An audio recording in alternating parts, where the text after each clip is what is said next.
Hello girlfriends and welcome to another episode of Tried and Tested. Today we're going to be trying out some interesting beauty products from Donki, which is a famous Japanese discount store that has now opened in Singapore.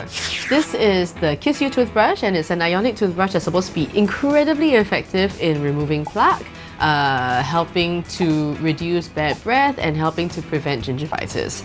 So it's supposedly so amazing because it is ionic. I've been using this for about 3 weeks now. So here's how it works. Your teeth and your plaque are negatively charged, right? And they're next to each other, but apparently your saliva is positively charged, and so that binds it together because normally negative and negative will repel. So what this toothbrush does is that it releases a negatively charged microcurrent that attracts the saliva away, the binding agent, and so now you have negative and negative, the teeth and the plaque, which will now repel each other. So it helps to make the removal of plaque easier. Okay, so how you use this is, you see here you have a button, and when you press it, the light comes on. That means that the battery is still working, and then you're supposed to wet your finger and put it here, and this allows the charge to start flowing. So it was very easy to use, and I felt that it was super comfortable. I was just really going at it, and they say that for ionic toothbrushes you're supposed to also get it closer to your gum because that's where all the bad bacteria is, and sometimes it can get a little bit sensitive, so you're quite gentle around the area. But for this one, it was very easy to get close to that without having to worry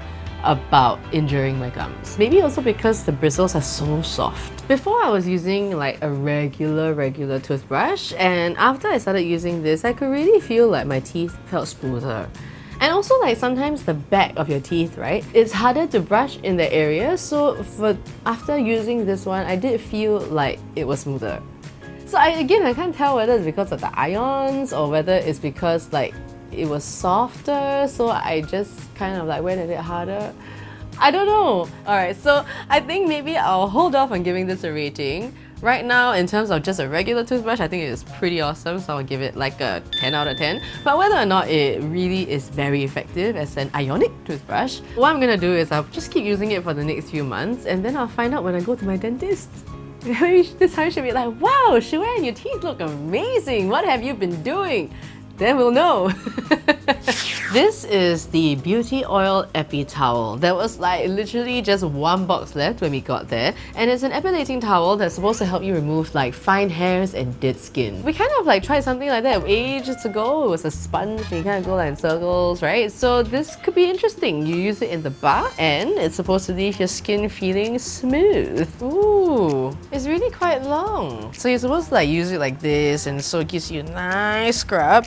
And then I guess like when you're in the front parts, then you can kind of like do this, right? When you look at it, there are a few different textures. So you have like the big fluffy bits, and they kind of like alternate with these like string. So there's a thinner string, and they also have a slightly thicker string. And they're all woven together. So I guess the different textures are supposed to help it like exfoliate your skin better because it's rough without being rough. I will be honest, like straight up, I mean, even though it's soft and everything, it doesn't feel like the most comfortable towel. It's not the kind of towel that makes you want to like, ooh, I want to snuggle up in this, you know what I mean? This contains silk protein and argan oil, and they're supposed to be gentle and very good for your skin.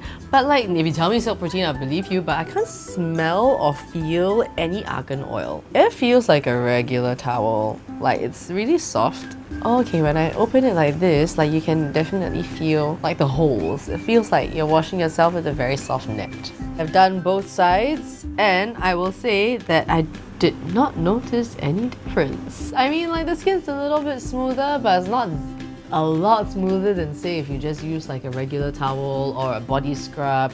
And like the other thing is, it didn't really remove much fine hair. There's no noticeable difference. Let's just say that there was really argan oil and all that inside. After one wash, wouldn't that just all disappear? Like, I'm not sure what technology this is that would allow the argan oil to stay inside and come out only when you are bathing and not when it's in the washing machine. I feel like this is alright. It's an okay bath towel. I like that it's so long because you can like do your back with it, but it doesn't really like remove the fine hair. Dead skin I would imagine, but again, same way a scrub would. So I'm alright with this. I would give this like a 1 out of 10 because it's a nice towel, but yeah, it doesn't really do anything else. This is a super foaming facial soap. Now this is kind of like a 2-in-1 because it's a facial cleanser and it also removes makeup. So it's supposed to be, I guess, very strong and very deep cleansing.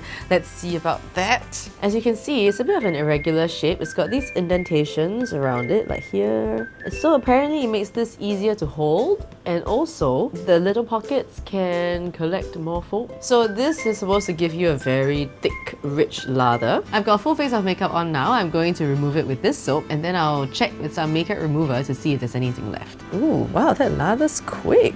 The lather is made out of micro bubbles, which is like creamier and denser than regular lather, and because the bubbles are so small, it covers more surface area and therefore attracts more dirt and is more effective and still gentle. Oh, you see, it's so creamy and it's like quite sticky actually. Whoa! Ooh, it's so creamy. This feels so good. Alright, let's wash this off. Can I just say this is so creamy? I'm loving it. Alright.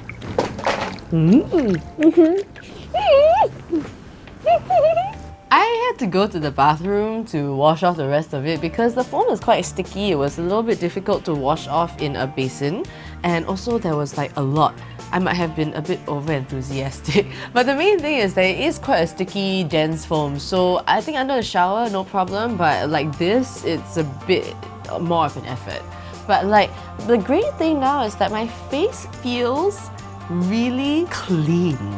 Like, it feels very clean, but not squeaky. Do you know what I mean? It's like sometimes when you wash off everything, it's like, oh, that feels really clean, but then it's like super tight and everything. This feels super clean, but not tight, which is nice. It actually removed a lot of my eye makeup, which I'm really amazed about because like my mascara is gone.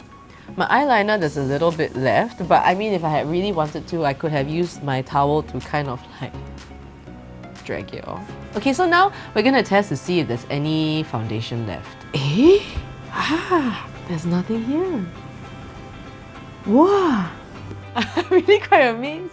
I was not expecting this to come out so clean. I'm very amazed, and it also removed my mascara.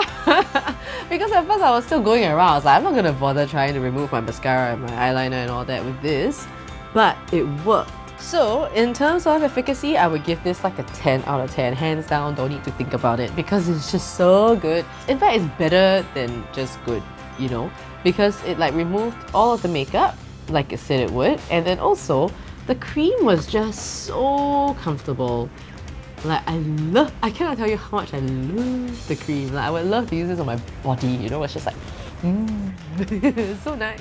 Okay, but in terms of like the how to use it, I do feel like it's a little bit like pinte, like it's a bit like gets in the way, you know, like I know it's supposed to be ergonomic, but I still kind of have to turn it quite a few times, and I'm very clumsy, so it could like fly out. And if this fell on my bathroom floor, I would say I don't know if I might wash it off and use it again. I know it's very stupid because it's soap and it's just like one layer, so after you wash it off it should be fine, but it's just in my head, I can't put that on my face. In terms of application, it is a bar soap, and bar soap, it comes with like their own like inconveniences. It's so first world problem. You're gonna have to get a little dish for it, and then after that, the idea that this thing is wet the whole day in a damp environment, and then you kind of like touch it, you put it back, you touch it, you put it back. I mean, you know I don't like tub creams, right? So this is kind of like I'm just judging it everywhere, and then it's wet. But I'm pretty sure like the manufacturers thought about that, but it's still kind of like, ooh. It's something that I would think about, and also like it's kind of hard to bring around. Like say if you're traveling. Overall, I would give this 9 out of 10. Because as much as I do not like the fact that it's a bar soap, I think that the cream and the removal like just brings it all the way to the other side. So it still gets a 9 out of 10. This is the Dazzle Carat Diamond-Infused Volume and Curl Mascara. This is infused with diamond, pearl, silk, and platinum. Oh, all in one mascara. Am I buying jewelry?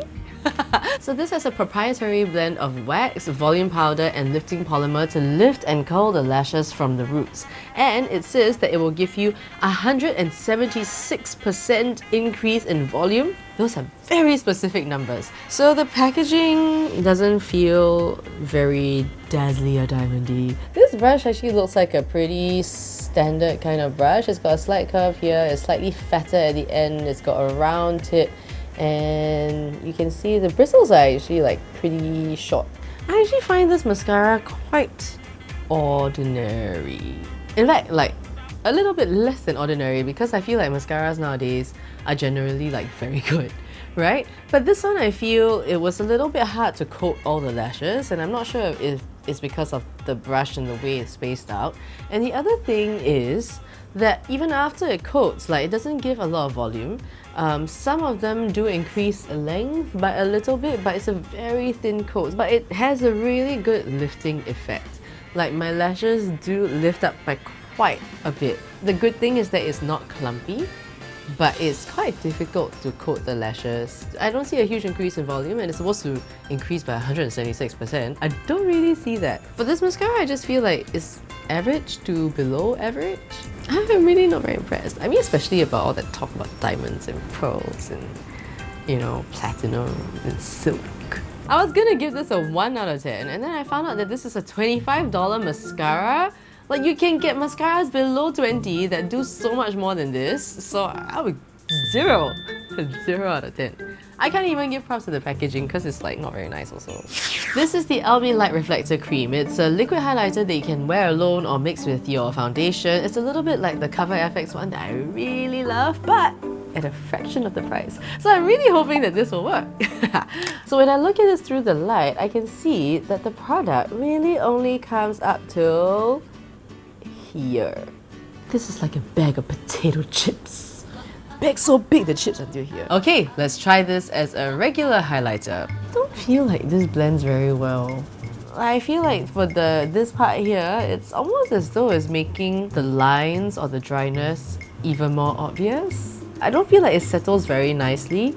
And maybe for oily skin, this could be really good, but I'm being very picky, to be honest, because like if you look, I don't think you can really see. The highlighting effect is not very obvious considering how much I put, because I really put quite a lot to kind of show you guys how it looks, but it's not very obvious still, I mean, compared to a lot of the other brands that I've used. And the other thing is, I feel like the texture is, which is the last thing that I want to be obvious for something like that. I don't want to be able to see the powder and not the effect the powder has. So I can see the cream, but not the effect that it's supposed to have, which is a bit strange. So now I'm gonna try mixing it with my foundation. So it's lightened the color of my foundation. I mean, Cover FX also does that. Okay, so this side is the one with the LB cream, and this side is just my regular foundation. This one, like, you can't tell there's anything in there, but it does like brighten up the face. The highlighting thing is, you can sort of see it, not really see it. In terms of like the color or like the highlighting effect, I really don't see that much difference. And I put quite a lot of this LB cream, like it was 1-to-1 at least. It might even have been more LB cream than foundation. For me, I'm really not seeing much that I love, so I would give this a 2.5 out of 10. And definitely not a replacement for my Cover FX. Alright, and that brings us to the end of the episode. If you want to find out more about the products, how much they cost, where to get them from, the links are in the description box below or at our Tried and Tested Facebook page. If you have already subscribed, remember to where did it go? Hit that bell so that you'll be notified every time a video comes out onto YouTube, or just download the Clicknetwork app. You can watch the videos before they come out onto YouTube. Alright, till next time, go be beautiful.